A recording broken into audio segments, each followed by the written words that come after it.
बिस्मिल्लाहिर्रहमानिर्रहीम। अस्सलाम वालेकुम नाज़रीन, मैं हूं आपका मेज़बान मियां फ़राल हुसैन।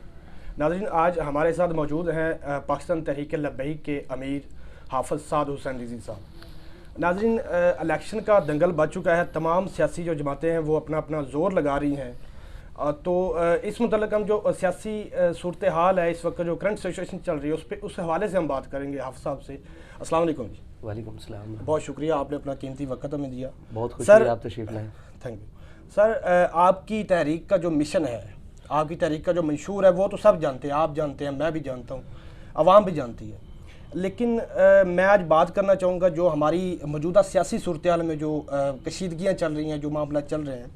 सबसे पहले मैं आपसे बात करना चाहूँगा कि हमारे जो निगरान वज़ीर-ए-आज़म साहब हैं, उन्होंने ये एक बयान दिया कि ये जो फ़लस्तीन में जंग हो रही है, जुल्म और बरवियत हो रही है, उसका सिर्फ हल ये है कि 2 स्टेट सोल्यूशन। तो मैं ये जानना चाहूँगा कि ये ऐसे बयान क्यों दिए जाते हैं और टू स्टेट सोल्यूशन आखिर है क्या, ये भी मैं आपसे जानना चाहूँगा। आपका मौक़िफ़ मैं भी जानना चाहूँगा और अवाम भी आपका मौक़िफ़ जानना चाहूँगा। बिस्मिल्लाहिर्रहमानिर्रहीम। पाकिस्तान का रियासती मौक़िफ़ और पाकिस्तान का कौमी मौक़िफ़, ये 2 स्टेट सोल्यूशन नहीं है। 2 स्टेट सोल्यूशन का मतलब ये है कि इसराइल को तस्लीम किया जाए जी, ठीक है जी। और ये फ़लस्तीन का मसला 2 स्टेट सोल्यूशन नहीं है। फ़लस्तीन सारे का सारा, जहाँ इसराइल आबाद है वो भी फ़लस्तीन का हिस्सा है जी, ये सारे का सारा फ़लस्तीन है, ठीक है जी। ताकि इंतज़ामी एतबार से और रियासती एतबार से उसको फ़लस्तीन के अंडर किया जाए, ये सोल्यूशन है उसका जी, ठीक है। ये तो नाजायज़ और काबिज़ लोग हैं ना।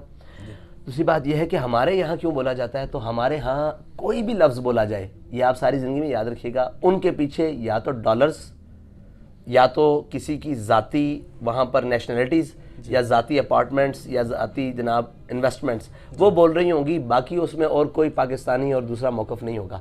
तो हमारे ये जो लोग हैं, ये चंद वक्त के लिए लाए जाते हैं और आपको पता है ये आए भी किस दरवाजे से है और ये जाएँ किधर ये भी नहीं मालूम रहेगा। लेकिन वो वक्ती मफाद के लिए कौमी और मिली मसाइल को इतना शदीद नुकसान पहुँचाते हैं कि उनको ये पता नहीं कि इनके 2 लफ्ज़ों का ये कितना सख्त और कितना बड़ा खुमियाजा भुगतना पड़ेगा पाकिस्तान को। बिल्कुल नहीं। अगर आपको, आपकी पार्टी पर या आपको कभी प्रेशराइज किया गया है कि 2 स्टेट सोल्यूशन पर आप कोई बात ना करें या फिर इसको एक्सेप्ट करें? नहीं, हमारे ऊपर तो कभी ऐसी कोई बात नहीं आई। लेकिन मेरे तक ये खबरें पहुंची हैं कि दुनिया में शायद कुछ ममालिक ऐसे हैं जिनमें अब पाकिस्तान भी शामिल हो गया है, जो फ़लस्तीन के हकूक़ में निकलने वाली रैलियाँ थी उन पर शेलिंग या उनको रोकने की कोशिश की गई। बहरहाल हमारे साथ ऐसा नहीं हुआ। आपके साथ ऐसा नहीं हुआ? ठीक है। अगर बाकायदा तौर पर इलेक्शन कमीशन की जानब से भी 8 फरवरी 2024 को इलेक्शन का जो है वो ऐलान कर दिया गया है, जो कि तासर अब ये दिया जा रहा है, सीनियर जो सहाफ़ी हैं या फिर कुछ सियासतदान हैं, तासर ये दे रहे हैं कि इलेक्शन जो है वो 8 फरवरी को नहीं होंगे।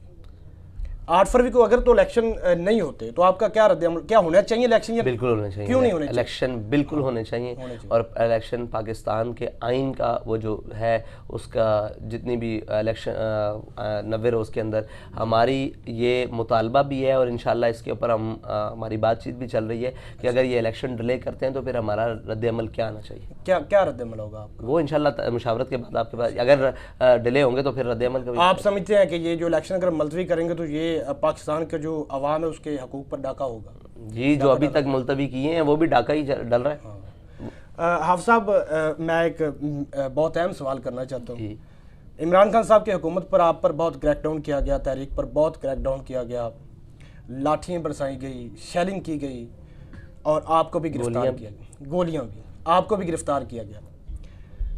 आज जो मौजूदा सूरत हाल है, इमरान खान साहब की हुकूमत पर, जमात पर, उनकी जो पार्टी है उन पर भी क्रैकडाउन किया जा रहा है। क्या आप समझते हैं कि ऐसा होना चाहिए? देखिए, एक है मुकाफ़ात अमल जी, वो जो उन्होंने की बोया था वो काटना ज़रूर है। अगर मुझसे ये पूछेंगे कि होना चाहिए तो मैं ये कहूँगा जो कुछ 9 मई को हुआ वो भी नहीं होना चाहिए और जो उसके बाद हो रहा है वो भी गलत हो रहा है। जो 9 मई को हुआ वो शदीद तरीन गलत हुआ और जो अब हो रहा है वो, देखिए, गलती को गलती से नहीं धोया जा सकता जी, गलती को तसही से, और गलत गंदी चीज़ को गंदे पानी से धोएंगे वो मज़ीद गंदी हो सकती है, सुथरी नहीं हो सकती। जो पहले हुआ वो गलीज़ तरीन था, जो अब हो रहा है वो भी गलीज़। सही है, मतलब कि आप ये भी चाहते हैं कि पाकिस्तान तहरीक इंसाफ को इलेक्शन में जो वो ग्राउंड लेवल उसी तरह मिलना चाहिए जैसे तमाम सियासी जमातों को मिलना चाहिए। बिल्कुल, पाकिस्तान की हर सियासी जमात जो रजिस्टर्ड है और जो इलेक्शन में हिस्सा लेती है या लेना चाहती है, या पाकिस्तान के हर शहरी को आइन हुकूक देता है। यार मैं क्या चीज़ हूँ, आइन पाकिस्तान के हर शहरी को ये हक देता है कि वो जमात सियासी बना भी सकता है और उसको चला भी सकता है और वोट मांग भी सकता है वो अपने नज़रिए के मुताबिक, पाकिस्तान के आइन के मुताबिक। तो ये तो उनका आइनी हक है, इसमें मेरी राय की ज़रूरत ही नहीं है, ये आइनी हक, आइन देता है उनको हक। बिल्कुल बिल्कुल।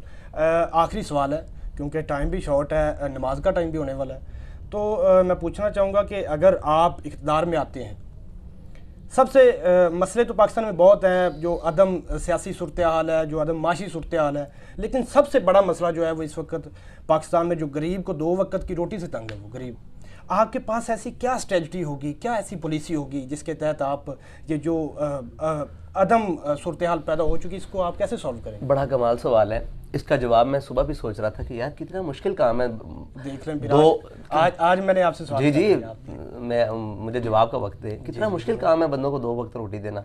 यानी कि Pakistani Punjab text book board के पास इस्लामियात की किताब छापने के लिए पैसे नहीं है, लेकिन उन्होंने लाहौर के अंडर पासेस के लिए 8.5 अरब रुपए का बिल पास कर दिए। ठीक है जी, पाकिस्तान के छाबी बान और जनाब रेडी बान को रोटी नहीं मिल रही, लेकिन उन्होंने टाइलें लगाने के लिए 10-10 अरब रुपए के प्रोजेक्ट खोल दिए। तो भाई ये कौन सा तरीका है? रोटी तो मुश्किल है ही नहीं पाकिस्तानी के लिए। पाकिस्तान की सरजमीन आज भी इतनी जरखेज़ है कि पाकिस्तान की ज़मीन से पाकिस्तान का हर पाकिस्तानी को 2 वक्त की आराम से रोटी मुयसर हो सकती है। लेकिन अगर आपको आराम से रोटी दे दी गई तो आप अगला मुतालबा भी करेंगे, लिहाजा आपको 76 सालों से रोटी में फंसा के रखा हुआ है।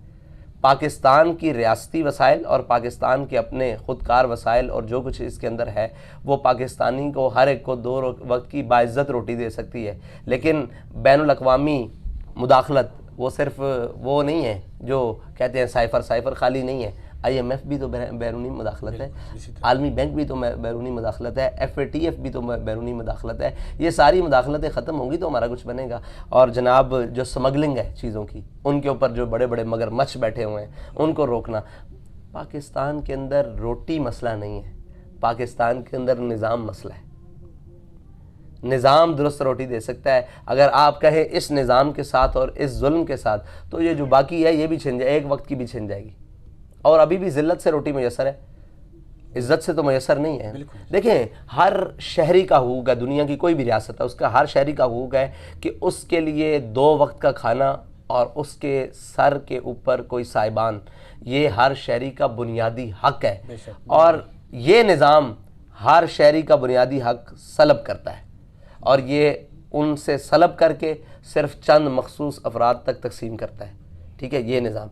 और हम ये चाहते हैं कि इसकी आदिलाना तकसीम हो जी, आदिलाना तकसीम हो। और अगर मुनसिफाना कही जाए तो निस्फ का मतलब है आधी आधी। आधी तो वो ले गए, आधा पाकिस्तान तो वो पहले ले गए, आधा बच गया और उसकी भी जितने वो है क्या नाम है। अब देखें ना, आप कहते हैं कैसे मुयसर है, मुझे ये बताएं कि बिजली की ज़्यादा ज़रूरत वहाँ है जहाँ खपत 2000 मेगावाट है, या वहाँ है जहाँ 400, जहाँ 400 सारी बात, जहाँ 2000 जिस जगह आबादी 10 लाख है और जिस जगह आबादी 20,000 है और वहाँ की सड़कें बिल्कुल साफ़ हैं, 10 लाख वाली ख़राब है और उसका सारा जो रेवेन्यू उठाकर वहाँ लगाया जा रहा है।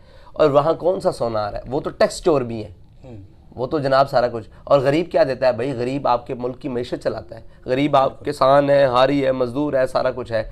ये अंदरून की गलियां ख़राब हैं, वो जहाँ पर कम लागत से बेहतरीन बन सकते हैं, वहाँ अंडर पासेस बनाए जा रहे हैं, वहाँ पुल बनाए जा रहे हैं। और भाई पुलों की ज़रूरत है, जब है आप ज़रूर बनाओ, लेकिन जो गरीब की गलियाँ हैं, गरीब के रोड हैं, गरीब ये हमारी गलियाँ हैं जो इनका पुरसाने हाल कौन है, जहाँ से रोज़ाना की गुजरगाह जो है वो गरीबों की और जो मुतासर होती है। तो भाई ऐसे ही है, पैसे भी इकट्ठे किए जाते हैं, वो अशराफिया के सुपुर्द किए जाते हैं, वो चीनी का सट्टा हो, वो यूरिया का जनाब स्मगलिंग हो। आपको इस वक्त पता है पाकिस्तान के अंदर जो है किसान यूरिया के पीछे कैसे जलील हो रहे हैं? इस वक्त शदीद तरीन बहरान है यूरिया का, बहुत मुश्किल और मुश्किल हालात। एक तो यूरिया गरीब की पहुंच से दूर है, अब पहुंच से दूर होना कुछ आप मिल ही नहीं रहा, आप पैसे लेके वो उधार कई मुश्किल से उठाकर किसी से मांग कर पैसे देने के लिए भी तैयार, लेकिन मिल नहीं रहा।